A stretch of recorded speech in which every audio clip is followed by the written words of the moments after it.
Assalamualaikum warahmatullahi wabarakatuh. Di video ini saya akan bahas tentang konsep ikatan kimia kovalen dari atom-atom yang ada di periodic table ya. Jadi di sebelumnya kita sudah bahas ikatan kimia ionik.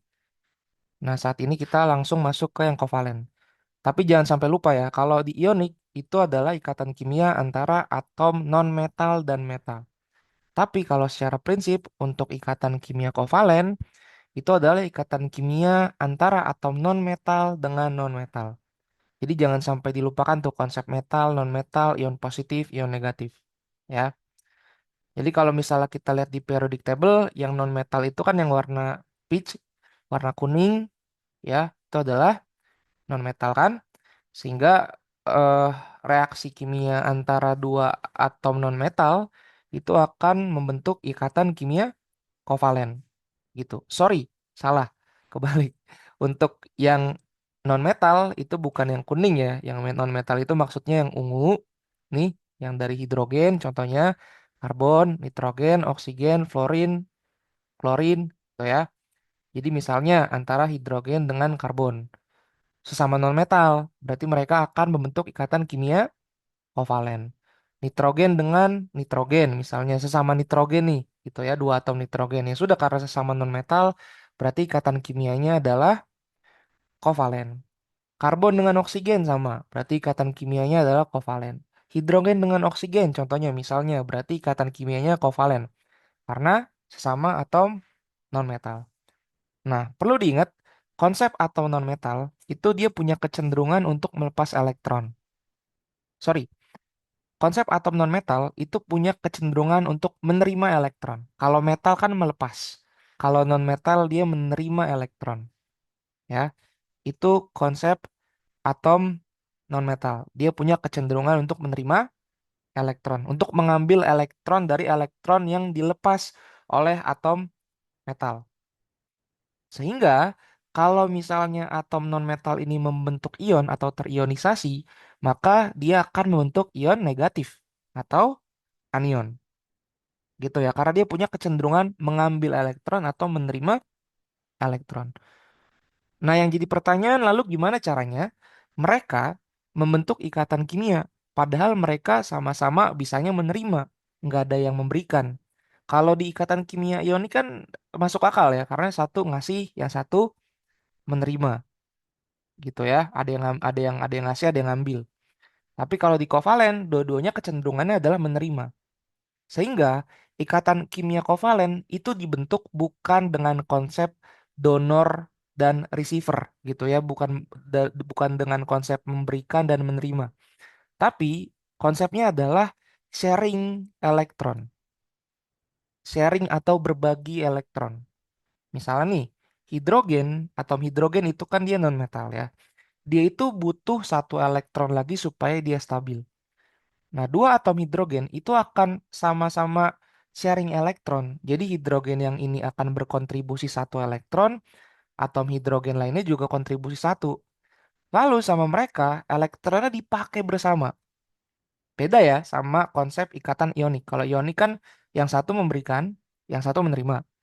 Tapi kalau di ikatan kimia kovalen, sama-sama berkontribusi dengan jumlah yang sama, lalu sama mereka dipakai bersama. Makanya nama konsepnya adalah sharing elektron. Gitu ya. Ya udah, sekarang hidrogen kiri yang hidrogen ini sama hidrogen yang kedua yang kanan sudah sama-sama stabil karena mereka sudah sama-sama punya dua elektron. Di mana dua elektronnya ini adalah hasil sharing. Nah, dalam pembentukan kovalen itu biasanya kontribusinya harus sama. Misalnya nih, atom hidrogen nyumbangin satu. Ya udah atom hidrogen lainnya juga nyumbangin satu. Atau atom non metal lainnya juga nyumbanginnya satu. Lalu dipakai bersama, gitu ya. Contoh lainnya, misalnya kita coba lihat ke contoh yang kedua, fluorin. Nah, fluorin ini adalah valensinya 7 kan? Ini valensi satu, 2, 3, 4, 5, 6, 7. Jadi fluorin tuh sama-sama butuh satu elektron supaya stabil. Mereka punya kecenderungan mengambil satu elektron supaya dia stabil kan? Gitu. Ya udah, akhirnya fluorin itu bisa bereaksi dengan fluorin lainnya di mana fluorin ini adalah atom nonmetal, berarti sesama nonmetal. Maka ikatan kimianya adalah kovalen. Gimana cara mereka supaya menstabilkan satu sama lain? Sharing satu-satu elektron, karena fluorine kan cuma butuh satu. Jadi fluorine yang ini akan sharing satu, fluorine yang sebelahnya juga sharing satu. Lalu sama mereka dipakai bersama. Jadi sekarang fluorine, masing-masing fluorine punya 8. Fluorine yang sebelah kiri, 1, 2, 3, 4, 5, 6, 7, 8. Dua dari yang di-sharing. Yang kanan juga sekarang udah punya 8. 1, 2, 3, 4, 5, 6, 7, 8. Karena dari dua yang di-sharing. Jadi antar antar kulit elektron ini melekat satu sama lain karena mereka harus saling elektron. Sehingga kalau kita tulis notasinya ya menjadi F2 karena F-nya ada dua sekarang. Itu secara prinsip ya. Contoh ketiga, misalnya kalian lihat di sini ada hidrogen sama oksigen. Lagi-lagi sesama atom nonmetal. Oksigen nonmetal, hidrogen juga nonmetal. Sehingga dua-duanya punya kecenderungan untuk menerima elektron. Kebetulan hidrogen cuma butuh satu. Tapi oksigen ini kan valensinya 6 nih. 1, 2, 3, 4, 5, 6. Dia valensinya 6 sehingga dia butuh dua, butuh ngambil dua elektron supaya dia stabil. Tapi syarat sharing elektron di kovalen kan kalau misalnya si atom lainnya bisa nyumbangnya satu, maka atom yang mau ikut nyumbang juga harus nyumbang satu kan. Hidrogen di sini kan nyumbang satu, maka oksigen juga nyumbang satu di sini. Baru 7, maka akhirnya dia butuh dua hidrogen. Jadi dia sharing satu-satu nih sama hidrogen yang pertama, lalu dia juga sharing masing-masing satu elektron dengan hidrogen yang kedua. Sehingga akhirnya inilah yang disebut sebagai H2O atau air. Jadi air itu adalah atom hidrogen dan oksigen yang saling terkait dengan dua ikatan kovalen. Jumlah ikatan kovalennya dua ya, jangan sampai ketukar nanti karena kita akan ada pembahasan single covalent bond, double covalent bond, triple covalent bond. Jadi ikatan kovalen tunggal, ganda, triple itu ada nanti. Kalau ini jumlah ikatan kovalennya ada dua karena oksigen bereaksi dengan dua atom hidrogen. Gitu ya. Nah, selanjutnya ini yang tadi saya bilang. Ada yang namanya single covalent bond, ada yang namanya double covalent bond, ada yang namanya triple covalent bond. Sebenarnya untuk menentukan dia single, double, atau triple, itu gampang aja. Lihat aja kebutuhan atom supaya dia stabil itu berapa. Misalnya kita lihat di sini ada atom A sama atom B. Dua-duanya adalah non-metal. Valensinya berapa? Valensi awalnya. 1, 2, 3, 4, 5, 6, 7. B juga 7. Berarti otomatis mereka cuma butuh satu supaya stabil. Ya udah, maka mereka akan sama-sama menyumbang satu dan satu dan akhirnya dipakai bersamaan. Sehingga terbentuk satu ikatan kovalen yang kita sebut sebagai single covalent bond. Beda sama contoh kedua. Ini contoh pertama nih ya. Contoh kedua, coba perhatikan. Atom A ini punya berapa valensinya? 1, 2, 3, 4, 5, 6. B juga 6. Berarti kebutuhan elektronnya supaya dia stabil butuh 2 kan? 6 tambah 2 kan 8. Ya sudah, karena dia butuh 2, mereka akan sama-sama sharing 2. Jadi patungannya 2-2 gitu ya. A patungan 2, B juga harus 2 gitu karena harus sama. Sehingga akan terbentuk dua ikatan kovalen atau double covalent bond. Beda sama yang tadi ya, kalau tadi ikatan kovalennya jumlahnya ada dua. Kalau ini namanya double covalent bond karena mereka saling sharing masing-masing dua elektron. Gitu ya. Lalu kita lihat contoh ketiga.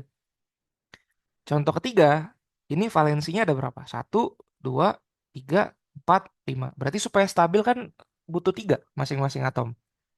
Ya nggak? 5 tambah 3 kan 8. Ya udah, akhirnya mereka akan sama-sama patungan 3 elektron. A patungan 3, ya B berarti patungan 3 juga. Sehingga akan terbentuk 3 ikatan kovalen. Sehingga kita sebut triple covalent bond. Gitu ya. Itu dia. Jadi ada single covalent bond, double, sama triple. Cara nentunya gimana? Lihat kebutuhan atomnya. Kebutuhan supaya dia stabil tuh valensinya tuh berapa yang dia butuhkan. Dia butuh ngambil berapa elektron lagi. Kalau dia cuma butuh satu ya berarti yang terbentuk single covalent bond. Kalau dia butuh dua double. Kalau butuh tiga ya triple. Nah dalam penulisan notasi nanti cara penulisannya begini. Oh, A berikatan dengan satu covalent bond, single covalent bond. Berarti garisnya satu.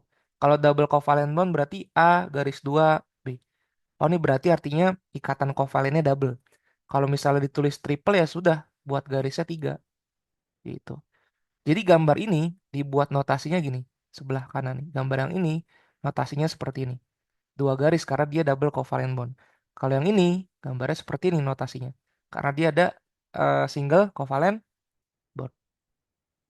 Gitu ya. Jadi secara konsep berbeda dengan ionic bonding. Di mana ionic bonding itu merupakan ikatan yang terbentuk karena yang satu memberikan elektron, yang satu menerima. Dan akhirnya mereka membentuk dua muatan berbeda, ion positif, ion negatif, yang saling tarik-menarik satu sama lain karena ada gaya elektrostatik.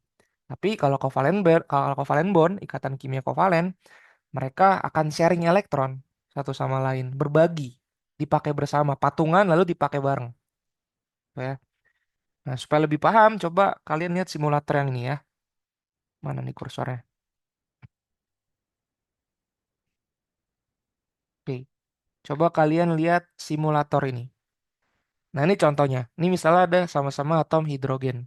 Ya udah, mereka akan sama-sama sharing satu-satu dan akhirnya terbentuklah H2, gas hidrogen ya.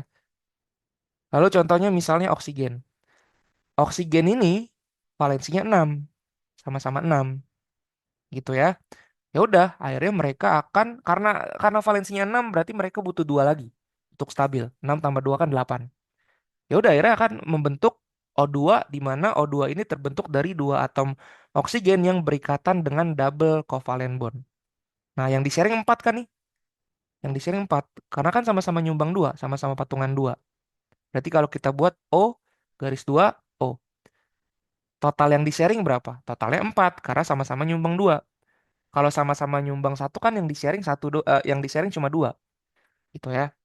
Nah, sekarang kita lihat contoh yang triple. Triple itu ada di nitrogen ya. Nitrogen ini masing-masing valensinya ada 5. Sehingga supaya stabil, nitrogen itu butuh 3 elektron.